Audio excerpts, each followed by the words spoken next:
na ginagamit niya din yung brand na yun.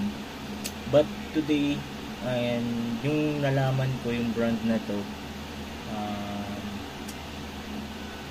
nagandaan ako kasi syempre lakihan natin yung mga ganun brand, yung ganun. So nung ginamit ko tong toothpaste na to, syempre hindi naman ako nagtataka kasi nga ang nakalagay dito is whitening baking soda plus hyaluronic acid. So magandang effect nga naman talaga, and maraming benefits siyang pwedeng ma-receive natin.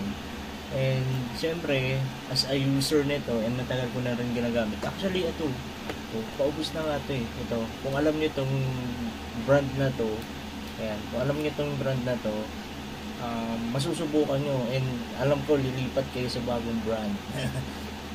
Alam ko lilipat kayo sa bagong brand. Ayun, paubos na eh. Actually, matagal na akong gumagamit ito. And madalang nagsasabi sa akin ba't daw ang puti-puti ng ngipin ko. Ayun, hindi naman sa maputi, nawala lang yung kulay dilaw-dilaw, yung ganyan na. Dati kasi ang dami ng dilaw yung sa person, and sa